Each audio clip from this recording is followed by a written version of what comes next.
Lavrov says if the parties of Geneva communique carried out what they have agreed upon, the crisis in Syria would have come to an end.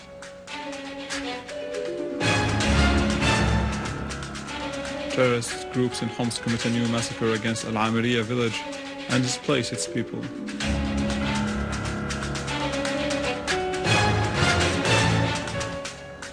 Iran, President Najad unveils a new domestically-made fighter jet.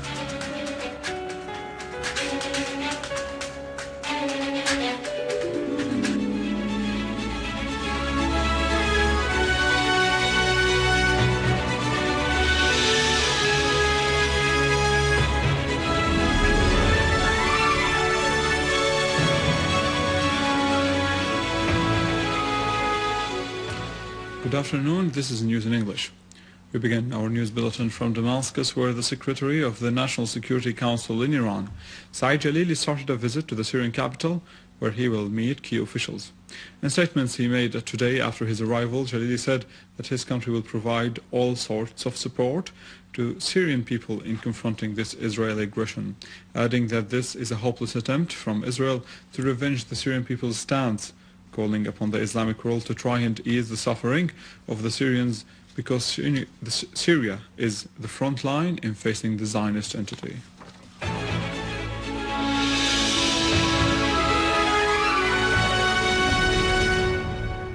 Russian Foreign Minister Sergei Lavrov said that terrorism is unjustified in order to overthrow legitimate governments and that countries have to overcome crises through comprehensive dialogue.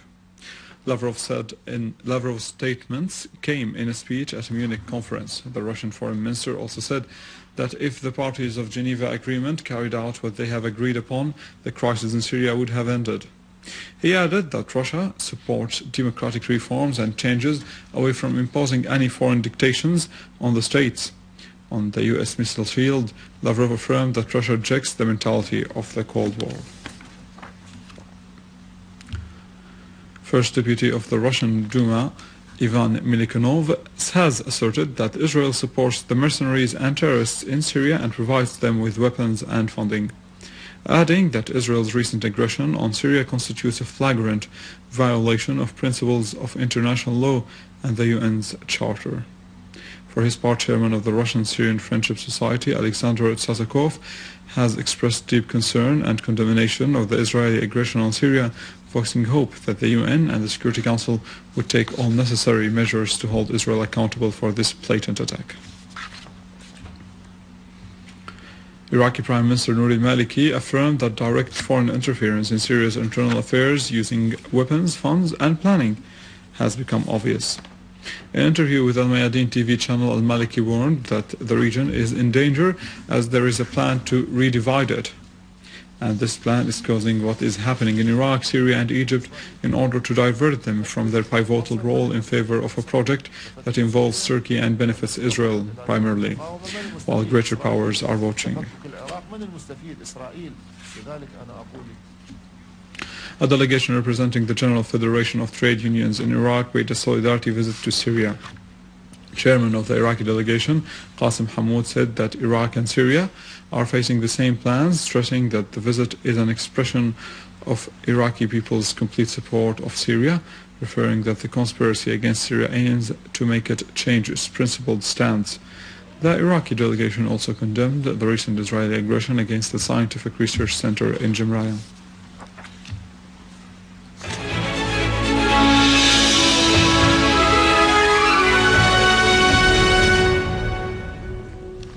In field developments and in a new terrorist attack, a terrorist group planted an explosive charge under the car of citizen Imad Saadi in Ibn Massacre area in Damascus. Saadi was seriously wounded and taken to hospital as a result of the blast.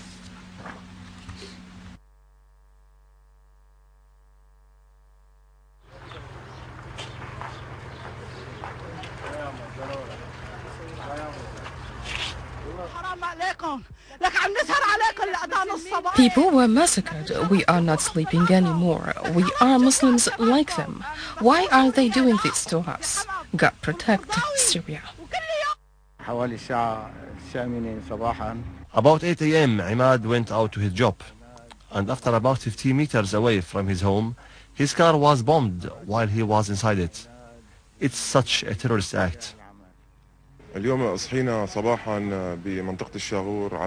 woke up to the sound of a bombing in the Shagur area. It was an explosive device planted inside one of the man's cars. His only crime was that he loved his homeland. We denounce this explosion and we tell the terrorists that we will not stop defending Syria.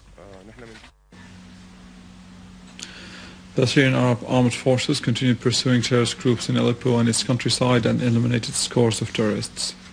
An official source said that an army unit targeted terrorist gatherings in the areas of Al-Adiziyah, Al-Hadar, Karasi, Khan Tuman, Al-Mansoura and Meir, killing scores of the terrorists and destroying their vehicles.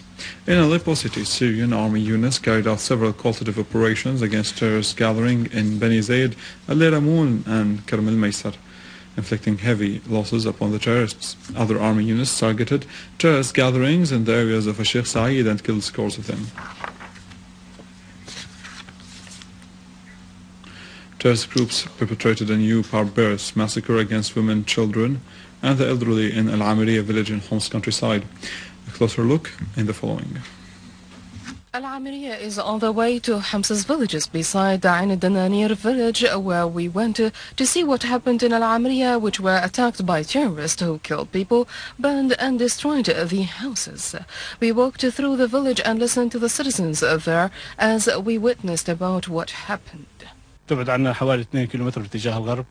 days ago, the village called the southern Ain Hussein, which is 2 kilometers along the west, crowded with terrorists as they fired the shells against the village. There were mortar shells and they shot fire. This continued for 3 days, and they attacked the Amiriya area as they threw the citizens out of the village. They also broke into the village, and we still cannot say anything. Some of the people were kidnapped and others were wounded.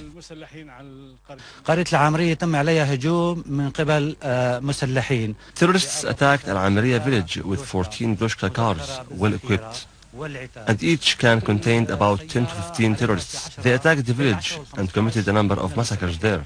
The great massacre was inside the mosque, as they slaughtered women and children and even raped the women there inside the mosque.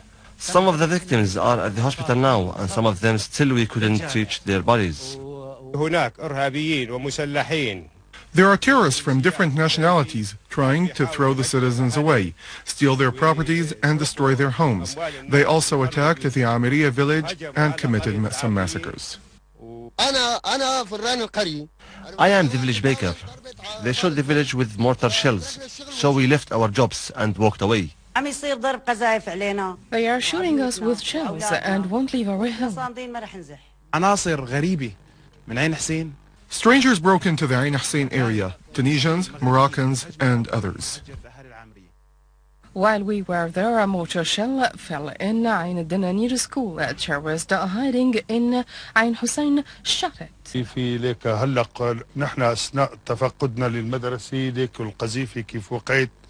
Look at the shell. We found it here while we were visiting the school. There are shells falling on the schools.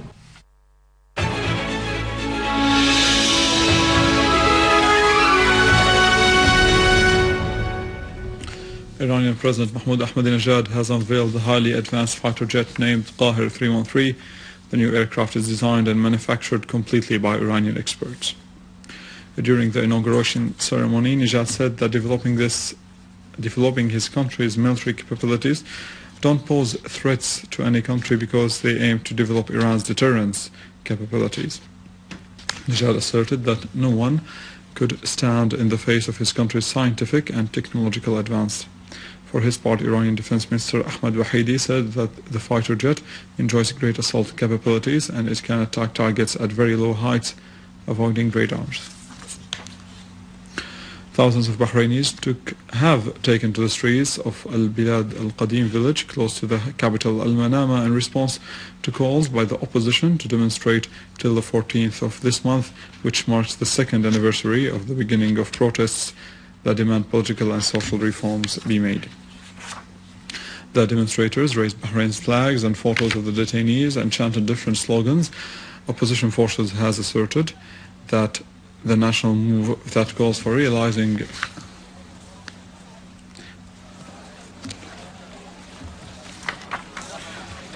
Bahraini authorities have continuously turned a deaf ear to introduce political and social reforms, grant freedom of speech, and release leaders of the political move despite international calls and appeals.